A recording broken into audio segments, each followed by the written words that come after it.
Continuamos, vamos a la clase número 8. Seguimos con esta hermosa enseñanza de los dones espirituales. Para descubrir lo más oculto en el interior del hombre, estamos hablando sobre el discernimiento de espíritu. Para descubrir lo más oculto en el interior del hombre, entre ellos el motivo del corazón, la procedencia de la verdad o del engaño, el carácter y el motivo de las cosas, aunque sean buenas en sus acciones. Cuando Jesús vio a Natanael que se le acercaba, dijo de él: he aquí un verdadero israelita, en quien no hay engaño. Juan 1:47. Porque son falsos apóstoles, obreros fraudulentos, que se disfrazan como apóstoles de Cristo. Y no es maravilla, porque el mismo Satanás se disfraza como ángel de luz. Así que no es extraño si también sus ministros se disfrazan como ministros de justicia, cuyo fin será conforme a sus obras. Segunda a Corintios 11, 13 y 15. Ahora, nosotros en esta parte del mundo tenemos un problema de identidad con Satanás. ¿Sabe cuál es el problema de identidad que nosotros tenemos con Satanás? Que quien nos culturizó en cuanto al diablo es Hollywood. Y Hollywood nos presenta al diablo con cachos y con rabo. Y muy feo. Pero esa no es la imagen que la Biblia le da. Esa no es la imagen bíblica. Esa es la imagen que nos vendió Hollywood, que domina culturalmente esta parte del mundo. Entonces, ese ser fue un querubín protector, alguien con una belleza excepcional. En su tiempo fue lo más bello. Y también puede disfrazarse como ángel de luz. No aparecer meramente con un trinchete, con una puya, unos ganchos y con cola. Y menos con cacho. Entonces, si lo viéramos con cola y con cacho, no es el diablo. Pero si lo vemos un tipo con un maletín, con tremenda corbata, o y si no le gusta la corbata como a mí, pero con un liqui y bien pulido, bien chévere, no, ese es el propio. Ese es el ángel de Dios que estamos esperando aquí. Ya va. Ahí tiene que activarse el discernimiento de espíritu. Ahí usted tiene que preguntarse usted mismo adentro. Y si es atrevido, le pregunta a él: ¿usted vino o lo mandaron? ¿Sí? Eso le preguntan a la gente cuando se pone fastidioso, echa broma. Entonces Pedro le pregunta: mira, ¿tú viniste o te mandaron? Ahora, yo le voy a decir algo que no está en la guía, algo que Dios en lo personal, en el espíritu me iluminó. Es que a nosotros se nos acercan tres tipos de personas. Los que manda Dios vienen a cooperar, vienen a ayudar, vienen a meterte el hombro y vienen a trabajar juntamente contigo, vienen a laborar. Los que vienen ellos porque les parece a ellos que tú eres un tipo chévere, pero ellos vienen a ocuparte el tiempo, vienen a que los ayudes, vienen a procurar para ellos nada más, no vienen a traer nada. Y los que manda el diablo. Los que manda el diablo vienen con tres objetivos: hurtar, matar y destruir. Entonces, usted y yo debemos de tener cuidado y ahí debemos de activar ¿qué? El discernimiento de espíritu. Es decir, este individuo, ¿qué es? Ahí es donde usted tiene que preguntarte: ¿él vino o lo mandaron? ¿Cuál de los tres, de las tres procedencias, él trae? Eso nos llega a la iglesia. Y lo otro es que no los podemos correr como tal. No los podemos correr. Aunque la parábola de la cizaña no tiene nada que ver con la iglesia, yo se lo voy a demostrar después. No tiene nada que ver con la iglesia, pero sí tiene cierta enseñanza para la iglesia. Es que en la iglesia, aparte de que crecen los hijos del reino, también vienen los hijos de las tinieblas y ahí hay que tener discernimiento de espíritu. Pero tampoco es para correr, para arrancar los hijos de las tinieblas y botarlos, no. Los que son de Dios, ahí van a permanecer. Y los que no son, se van solitos. Pero necesitamos que estén ahí los hijos del diablo también para darles la palabra y brindarles la oportunidad de que ellos puedan cambiar si se dejan ayudar. Pero los que no, los que se cierran, ¿qué vamos a hacer? Nada podemos hacer. Ahora, el discernimiento de espíritu no tiene nada que ver con la clarividencia. No es un poder mental ni psíquico, tampoco con averiguar la vida de las personas o estar buscando fallas en ellas, ya que su comportamiento puede ser producto de su formación. Es decir, tenemos gente desde el punto de vista natural que son en el área moral perfectos, correctísimos, es más correcto que algunos de nosotros, que en el área del vocabulario son educadísimos, pero son incrédulos, igualitos van rumbo al infierno. Como tenemos gente dentro de la iglesia que viven cometiendo pecados, que viven fallando y que vulgarmente no están muy correctos, pero ya están en el camino. Espiritualmente nacieron de nuevo. Lo que falta es estudiar, escudriñar y someterse a la palabra para alcanzar la santidad en el hablar y en el comportarse. Estos, aunque hablan no muy chévere, muy sano, y aunque viven cometiendo pecado, van rumbo al cielo. Como lo dijo Jesús un día a los fariseos. Las rameras, los ladrones y los borrachos y los cobradores de impuestos van delante de ustedes al reino de los cielos. Mientras que ustedes se las dan de santo y muy chévere, no quieren aceptarme. Todos los otros sí. ¿Sí lo ha leído, verdad? Ajá. En conclusión, el discernimiento de espíritu es la revelación sobrenatural procedente de Dios para hacer análisis de todo lo proveniente de fuente espiritual. El discernir es una intuición. ¿Sí? Oiga, intuición. No es que yo siento, no, el yo siento es del alma, intuición es del espíritu.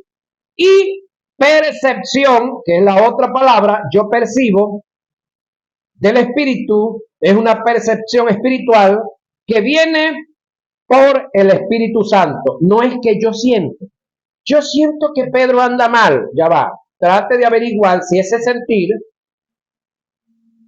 es del alma o es una intuición o es una percepción espiritual. Porque el alma suya y la mía es engañosa, el corazón es engañoso, pero las cosas del espíritu son precisas y certeras. Ahí no hay pelea. Ahora, debemos tomar en cuenta que los dones de revelación trabajan siempre en conjunto. La mayoría de las veces que operan el discernimiento de espíritu, hay una palabra de ciencia, este don, discernimiento, descubre la naturaleza y el carácter de las cosas. Y la palabra de ciencia da un concepto claro de las cosas en el caso de Hechos 5, donde se registra el caso de Ananías y Zafira, indiscutiblemente, aunque no apareció registrado en una forma literal, hubo discernimiento de espíritu, es decir, se consiguió el origen de las cosas. El discernimiento de espíritu descubrió el carácter y la naturaleza de las cosas, es decir, ¿por qué lo trajeron? Por la ciencia, pero la ciencia, fue la que dio la información detallada a Pedro de las cosas que venían sucediendo.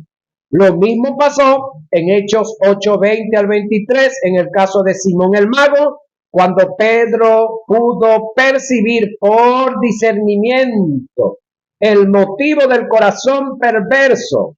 El verso 21, luego vino la ciencia expresada en palabra, verso 22 y 23. Nota, hay dos formas de discernir. Mira lo que viene ahora. por el don espiritual, 1 Corintios 12:19, y por el conocimiento de la palabra, Hechos 5:11 y 14. Es decir, cuando tú tienes conocimiento de la palabra, tienes la habilidad para juzgar las acciones de otro y de otra. Pero cuando no tienes conocimiento de la palabra, para poder Dios salvarte de lo que viene, entonces tienes que activar el don de discernimiento por el Espíritu. Ahora, cuando tienes el conocimiento claro de la palabra, bueno, sencillamente tú dejas a la persona hablar. De acuerdo a lo que está hablando, tú vas captando, tú vas percibiendo y ves la fuente. Ahora, visiones en sus diferentes tipos. En relación a la visión, tenemos tres tipos que son visión espiritual, visión en trance o en éxtasis y visión abierta. Pasemos a definir cada una de ellas. Visión espiritual es cuando lo que vemos lo hacemos con los ojos del espíritu. A continuación damos ejemplo. El caso de Pablo, siendo ciego, vio a Ananías. ¿Con qué ojos lo vio? Con los ojos espirituales. Y ha visto en visión un varón llamado Ananías, que entra y le pone las manos encima para que recobre la vista. Hechos 9:12. El caso del criado de Eliseo, cuando no pudo ver el ejército de Jehová con sus ojos físicos, mientras que el profeta sí tuvo la capacidad de hacerlo, porque en el momento estaba recibiendo esa visión espiritual. Primera de Reyes 6:14 al 17. El profeta tuvo que orar para que abriera los ojos espirituales y captara la visión espiritual y quedara tranquilo, así como estaba el profeta también. ¿Por qué el profeta estaba tranquilo? Porque sus ojos espirituales estaban viendo que estaba asegurado todo el perímetro, que no había nada de qué temer, que ahí estaba el ejército divino. El otro compañero de él, su asistente, andaba asustado, andaba aterrado. ¿Por qué? No había. Una vez que vio, tranquilo, en paz. He ahí la necesidad de tener esta capacidad o estos conocimientos. En visión en trance o en éxtasis es cuando los sentidos físicos quedan suspendidos y no hay contacto con el mundo físico, sino con el espiritual. A continuación, damos ejemplos. La visión de Pedro en la azotea, Hechos 10:10 y 11. Y tuvo gran hambre y quiso comer, pero mientras le preparaban algo, le sobrevino un éxtasis y vio el cielo abierto y que descendía algo semejante a un gran lienzo que atado de las cuatro puntas era bajado a la tierra. Pero esto fue en un éxtasis.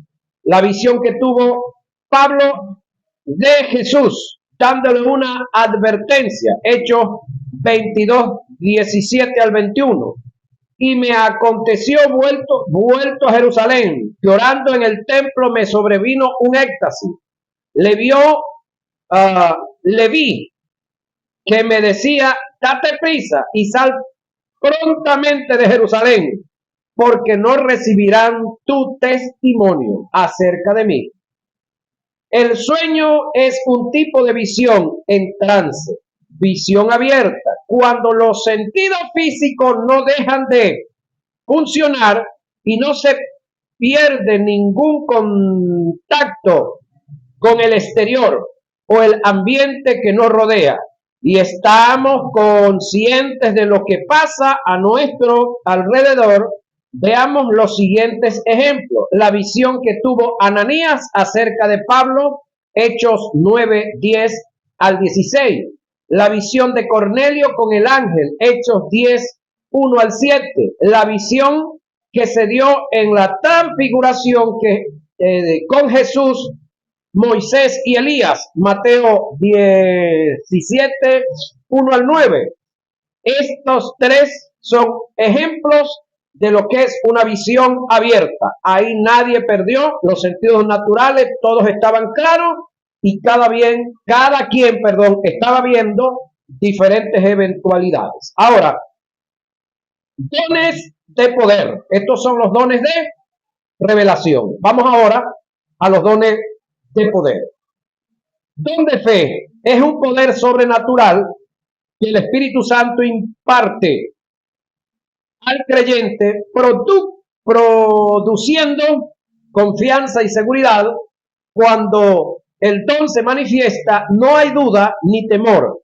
Este don se manifiesta con el propósito de asistirnos en un momento difícil donde Dios sabe que la fe dada como fruto por el nuevo nacimiento, según Romanos 12:3 y Gálatas 5:22, y que ha venido desarrollándose por la palabra, no logra alcanzar o cubrir el nivel necesario para que Dios pueda llevar a cabo la obra requerida.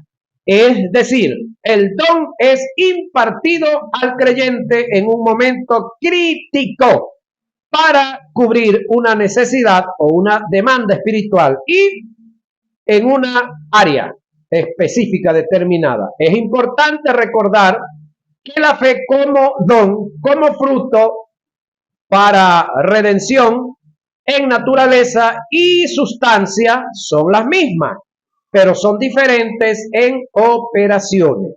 En la primera carta a los Corintios, capítulo 12, no se está haciendo mención a la fe para la redención, ni la fe como fruto, sino a la fe circunstancial, determinante y específica. Es la del don de fe, es la que se manifestó en el Antiguo Testamento, circunstancial, para Dios poder lograr en ciertos hombres ciertas obras gloriosas y grandiosas que se hicieron en el Antiguo Testamento, porque en el Antiguo Testamento nadie tenía fe como fruto. Se manifestó la fe como don, pero nadie era portador de la fe, ningún ser humano, porque el primer portador de la fe, terrenalmente hablando, es el autor y consumador de ella, que es Cristo Jesús. Ahora,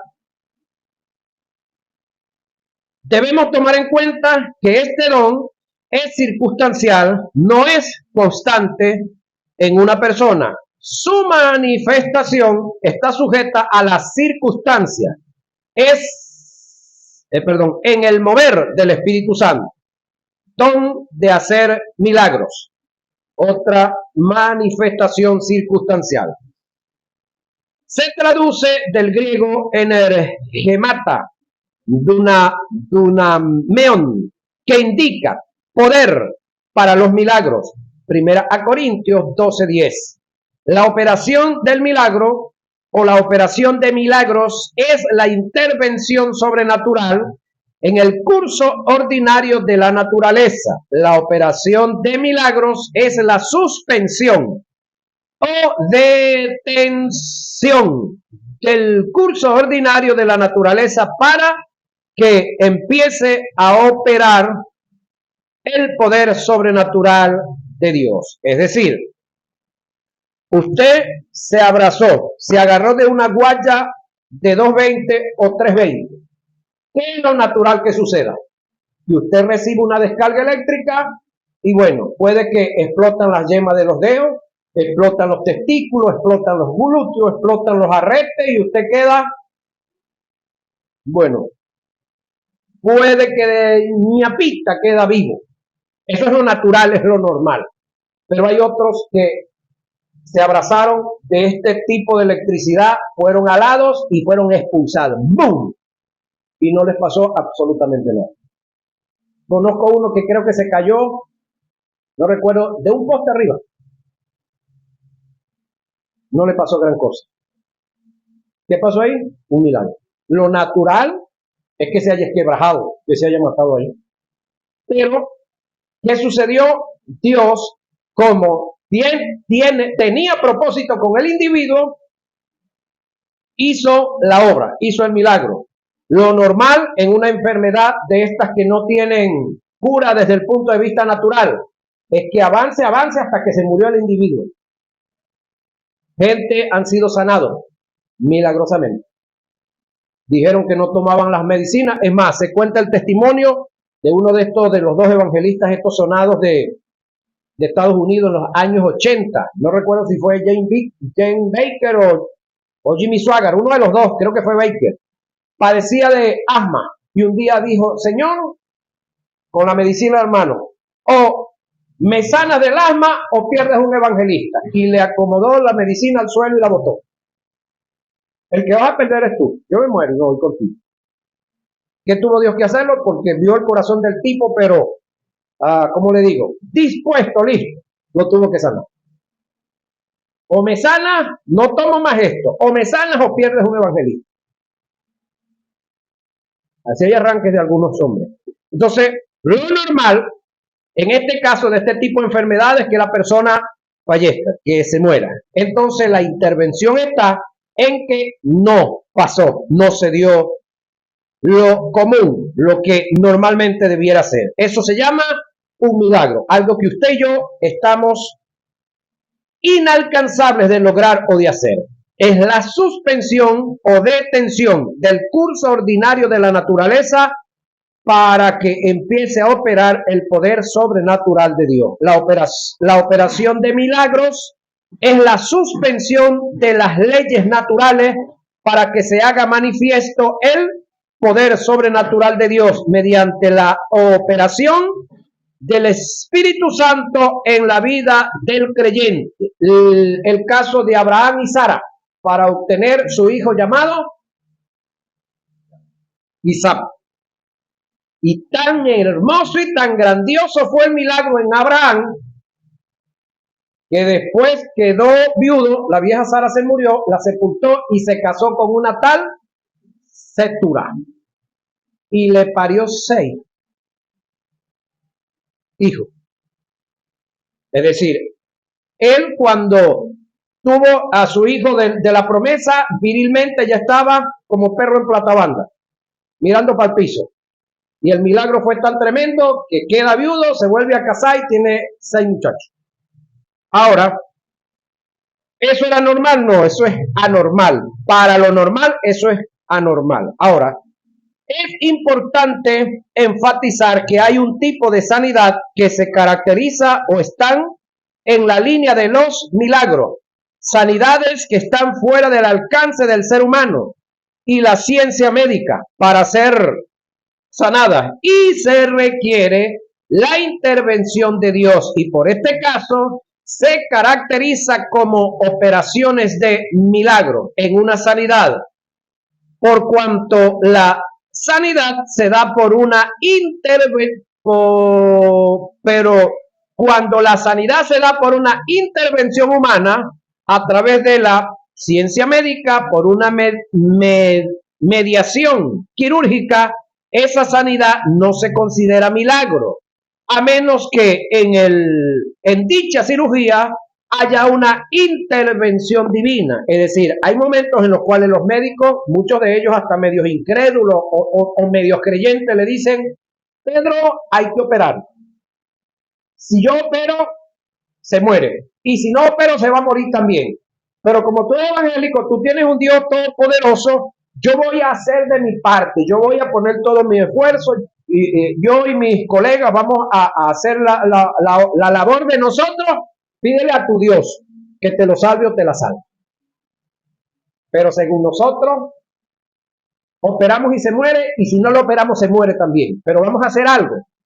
Y operan y logran. Como otros que se mueren. Entonces, ahí hay la intervención de un milagro. Ahora, ejemplos de milagros en operaciones en su totalidad tenemos. Oiga, la burra de Balaán habló. ¿Es normal que una burra hable? No. Ahí hubo un milagro. Número 22-28. Cuando el hacha flotó, Eliseo, el hacha en el caso de la oración que hizo Eliseo, Josué 10, 12 y 13. ¿Es normal que un hierro flote en el agua? No. Cuando el sol se detuvo, según Josué y Mateo 14, 22 al 26, que todos sabemos que no es el sol, fue la tierra la que se detuvo. Ahora, el gran milagro no está en que la tierra se haya detenido. Eso es parte del milagro.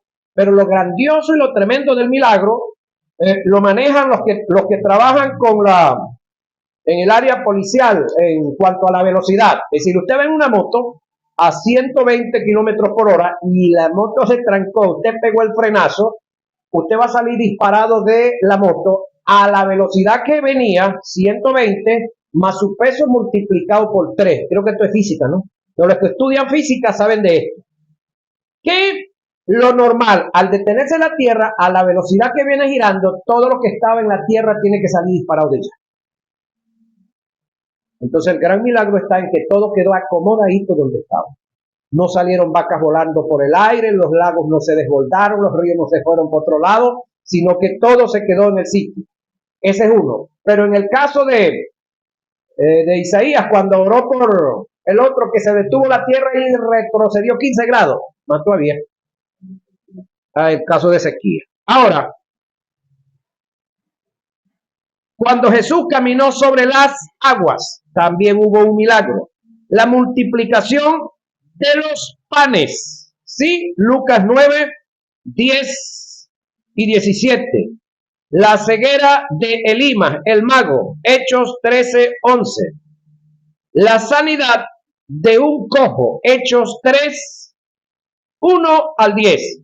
Se debe conocer que existen 3 tipos de milagros que son el milagro creativo, el milagro continuo y el milagro absoluto. En el caso de los milagros creativos, gente que le falta un dedo, gente que le falta una pierna o gente que le falta un órgano y Dios lo coloca ahí. ¿Se ha dado? Sí, y se seguirá dando. Caso del milagro continuo, se habla de un testimonio de un hombre por el cual oraron porque no tenía páncreas. Oraron para que el páncreas saliera. El que oró salió y se fue de viaje. Luego regresa de viaje y llegó a la casa a visitarlo. Y la esposa le dice, no, está en el río pescando. ¿Y cómo está él? Normal, muy chévere, muy bueno. Vaya y lo saluda. Y fue al río al hombre a ver a su compañero y le pregunta, ¿qué pasó? ¿Dios colocó el órgano? No, no ha colocado el órgano. Ajá, pero ¿qué pasa con la insulina? Dios la coloca todos los días. Sin haber el órgano, Dios le colocaba todos los días la insulina al tipo en el cuerpo y no tenía problemas con la glicemia. Eso es un milagro continuo. Hermano, que es lo que todos los días se da con la tierra, pero nosotros no analizamos esto. Hermano, la tierra todos los días y todas las noches tiene un girar, tiene un hacer, y eso es un milagro continuo, hermano. Lo que ha pasado aquí en Venezuela con nosotros los venezolanos que decidimos quedarnos aquí. ¿Usted cree que con los ingresos que aquí ingresan, valga la redundancia, se vive, se come, se viste y se puede comprar zapatos? Pero lo hemos hecho. Yo el año pasado comencé a comprar ropa nueva y zapatos nuevos. Es más, compré unos en $4 que yo pensé que me iban a durar un mes. No, están finos. Y les he dado, mire, como violín emprestado. Y están buenísimos. En comparación al hijo que le hemos comprado hasta de 20 y 25 y le duran hasta 6 meses. Hasta esos otros se los presto. No, y se paso son los que cargo. Es que la planta no es hueca, es maciza. Que de paso creo que son los chinos los que hacen los zapatos macizos, la planta. Y los otros le hacen con un poco de hueco, que entonces a medida que tú vas se aplasta y se daña. Entonces, son detalles, hermano, que muchas veces nosotros no hemos analizado. Es decir, todo lo que ha pasado, todo lo que hemos vivido acá, no sobrevivido, porque nosotros los hombres y las mujeres de fe no sobrevivimos en Venezuela. Vivimos sobre toda circunstancia, sobre todo proceso y sobre todo problema que se haya dado. No estamos sobreviviendo. El mundo sí está sobreviviendo en Venezuela. Y no solamente en Venezuela, en otras partes del mundo. Ahora, estamos acá con los milagros. Dijimos milagros continuos y milagros absolutos, es decir, donde la sanidad se hizo, la restauración se hizo total y completa. Ahora, las escrituras no registran el caso de que se haya dado milagros progresivo o paulatino y menos languidos o a medias. Milagros continuos es aquel que mediante la intervención de Dios por el Espíritu en forma incesante, perpetua, perenne, imperecedero, se mantiene en forma estable, sin que haya fallo alguno, ni posibilidad de menguar. El curso normal de la naturaleza es uno. Es decir, hay zonas, tú que estuviste en el Zulia ahorita, hay zonas del Zulia donde las casas y todo está por debajo del nivel del lago, porque eso no se niega de agua. ¿Por qué llueve y el agua que está ahí no se queda en posar para siempre? Porque hay uno que le puso límite al mar y el mar le obedece. ¿Sí? Le puso límite. Hay ciertas ciudades y ciertos sitios que están por debajo del nivel del mar y el mar no los aniega, porque hay alguien que le puso límites al mar y eso es continuo. El curso normal de la naturaleza en el vasto universo desde su comienzo es un ejemplo del más grande de los milagros, continuos por la intervención de Dios mediante el Espíritu en el cumplimiento de su palabra.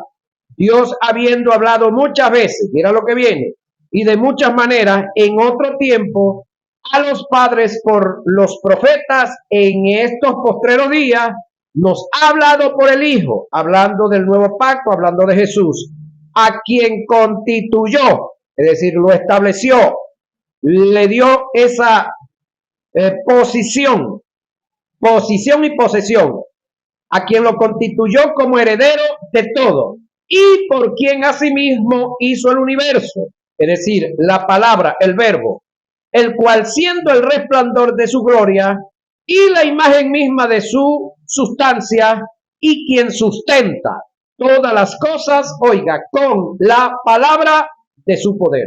Hebreo 1:1 al 3. Es decir, todas las cosas que están sustentadas y se mantienen, que fueron creadas y se mantienen por Él. Por Él. Es decir, en nosotros, mira esto que pasa en nosotros. Nosotros tenemos todos los elementos que tiene la tierra. Ya va. ¿Por qué en nosotros se desgastan los elementos?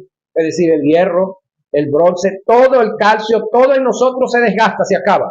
¿Y por qué en la tierra no? ¿Quién sostiene eso en la tierra? ¿Quién permite que a través de las hortalizas, de la fruta y de los granos nosotros nos autoalimentemos? ¿Quién dejó eso establecido así? Entonces, por esa razón, los médicos, cuando usted va, lo mandan a comer balanceadamente. Pero nosotros nos hicieron esclavos aquí en Venezuela con las caraotas negras, con arroz y las pastas y la harina pan. Vaya la cuña. Del resto, eso no existía. Ah, pero cuando nos escondieron la harina pan, hasta la masa de esa hecha con harina y cal de maíz, comenzamos a buscar porque nos íbamos a morir de hambre por causa de habernos esclavizado. Pregunto, tú que viajaste, creo que estuviste en Chile, en algún otro lado por ahí, allá no hay harina pan, ahí no hay harina de ningún tipo de maíz, y esa gente vive, ¿qué comen? ¿Cómo se llama esto? Batata, todo tipo de pan uno, y otros comen todo tipo de verduras, hortalizas. En el Perú, que tuve un hermano un poco de tiempo, y es papa, pero de todos tipos, hay varios tipos de papa. Ajá. Aquí mismo, yo conocí una muchacha del Zulia, de los lados de Santa Bárbara del Zulia, que ella no sabía hacer una arepa. Tenía 23 años. Porque ahí lo que comen es plátano parejo, compañero. Ajá, y aquí en Barina, yuca. Ah, pero nosotros nos dejamos esclavizar. Entonces, al comer variado de las cosas que la tierra produce, entonces nos autoalimentamos variadamente de lo que, óigame, en la tierra está permanente, pero en nosotros se desgasta. Ahora, eso tiene que ver con los milagros, que eso permanentemente esté en la tierra. Ahora, vamos por dónde, por aquí. la fe. Ajá, entonces, por la fe entendemos haber sido constituido el universo. Óigame, no es que la cabeza nos da y tenemos razón para aceptar tal cosa, es por la fe. Y lo que es de la fe no tiene que ver con que entienda o no entienda, es que acepto tal cosa como tal, ¿sí? Por la fe entendemos haber sido constituido el universo. ¿Fue constituido por qué? Por la palabra que dijo, sea la luz, sea tal cosa, hágase esto, hágase aquello. La fe. Que para los que se llaman intelectuales y los que se hacen llamar ateos, pues eso no tiene razón. Porque es que aquí no es cuestión de razón, no es cuestión de razonar, es cuestión de conocer y tener fe. Y eso no es rebajarnos frente a los ateos, eso es ser superior a ellos. Aunque muchos no lo acepten así, y aunque ellos se crean superior a nosotros, son ignorantes en cuanto al mundo teológico o espiritual. Ese texto que acabamos de expresar está en Hebreos 11:3. Estos ignoran voluntariamente que en el tiempo antiguo fueron hechos por la palabra de Dios los cielos y también la tierra, que provienen del agua y por el agua subsisten, pero los cielos y la tierra que existen ahora, los de ahorita, están reservados por la misma palabra, según segunda de Pedro 3:5 al 7.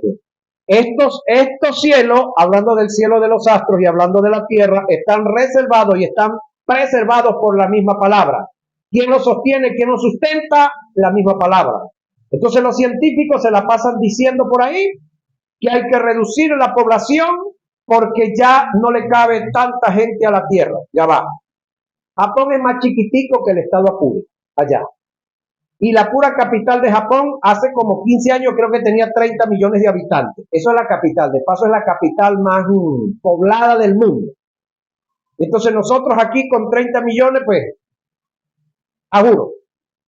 Ya va. Aquí es para que fácilmente quepan más de 300 millones de habitantes. Y hay agua suficiente, y hay tierra suficiente, y la tierra no va a sufrir nada. Porque le digo algo.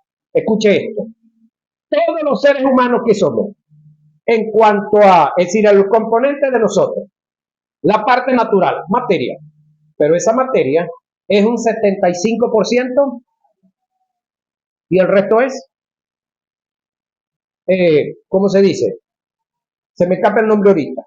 Pero supongamos que aquí mismo en Venezuela nos multipliquemos a 500 millones. ¿Qué es lo que vamos a hacer? Agua. ¿Y de dónde va a venir esa agua? De toda la que tenemos, que hay mucha. Entonces no es que si la tierra se superpobla, no hay cómo alimentarla. Hermano, hay riquezas en el Vaticano nada más para alimentar a toda la tierra 2 veces. Nada más las que están allá, más las que están en otras manos por ahí. ¿Qué ha sucedido? Que los gobiernos, en vez de enfocar y de hacer una política agraria para que produzcamos más, no, han inventado hacer carne sintética y hacer un poco de cuestiones, arroz sintético, no el naturalito de la tierra. Pero eso tiene un objetivo, es ir matando a la gente también. Lamentablemente. Es ahí la necesidad, hermanos queridos, de depender cada día más de Dios. Ahora, en el caso, los cielos fueron hechos por la palabra de Dios. Ahora, los cielos actuales, están reservados no para el agua, como en aquel entonces, sino para el fuego. No es el tema, pero tiene que ver. Ahora, milagros creativos es aquel que por ende está sujeto a todo lo que es creado mediante la intervención de Dios por el Espíritu. El universo es un ejemplo de un milagro en el género de la creación. Los cielos cuentan la gloria de Dios y el firmamento anuncia la obra de sus manos. Salmo 19:1. En el principio creó Dios los cielos y la tierra. Génesis 1:1.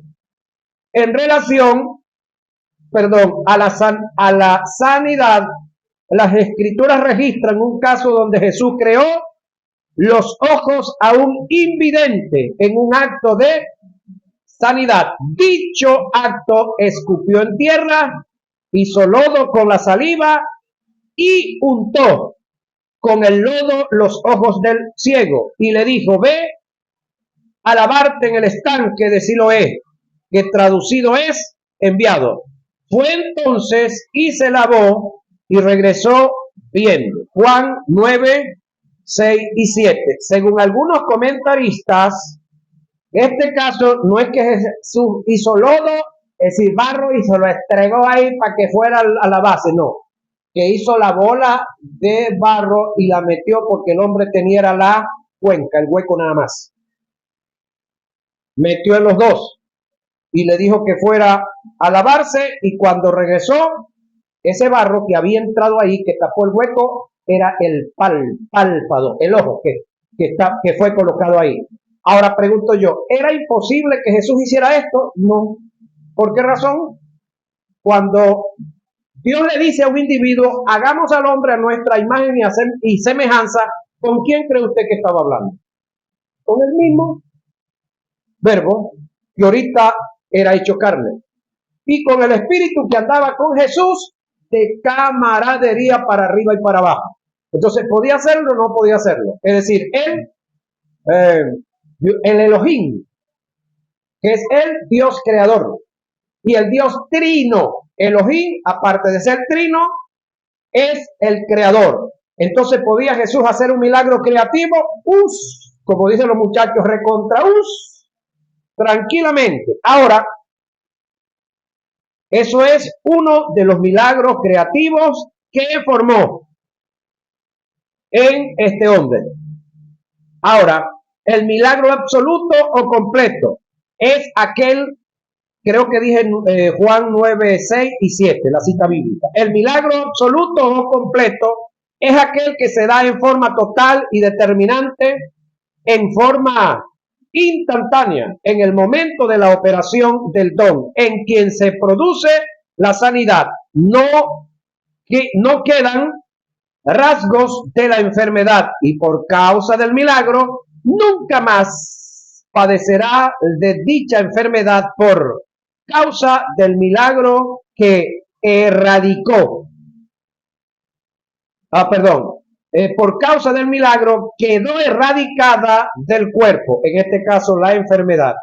En cuanto a lo absoluto y completo del milagro, otra vez entró Jesús en la sinagoga y había allí un hombre que tenía seca una mano. Entonces dijo al hombre que tenía la mano seca: levántate y ponte en medio, extiende tu mano. Y él la extendió, y la mano le fue restaurada sana, al igual que la otra. Marcos 3:1-5. En cuanto a la reincidencia de las enfermedades, había allí un hombre que hacía 38 años que estaba enfermo. Cuando Jesús lo vio acostado y supo que llevaba ya mucho tiempo así, le dijo: ¿quieres ser sano? Señor, le respondió el enfermo, no tengo quien me meta en el estanque cuando se agite el agua. Entre tanto que yo voy, otros descienden antes que yo. Jesús le dijo: levántate, toma tu lecho y anda. Y al instante aquel hombre fue sanado y tomó su lecho y anduvo. Después le halló Jesús en el templo y le dijo: mira, has sido sanado, no peques más para que no te venga alguna cosa peor. Esto está registrado en Juan 5:7-14. El detalle de acá que hay que analizar es que Jesús le dice a él que le podía venir una cosa peor, pero lo mismo más nunca, porque había sido libre, sanado de esa enfermedad que por 38 años había tenido.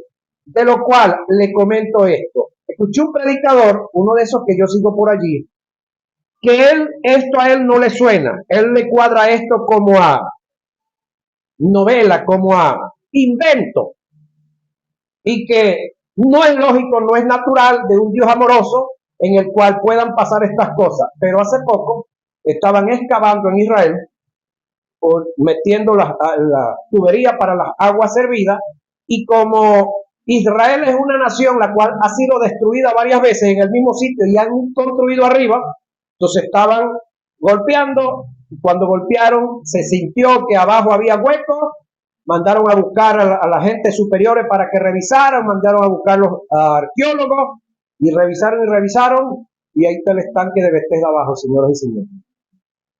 Está registrado en la Biblia, pero ya en el ámbito natural está mostrado que es una realidad, que no es un invento de la filosofía evangélica o de los escritores que puedan añadirle esto, que puede que hayan algunos casos o algunos temas que los hayan hecho, pero en este caso tenemos evidencias, señoras y señores, arqueológicas ya, de este caso y de muchos más.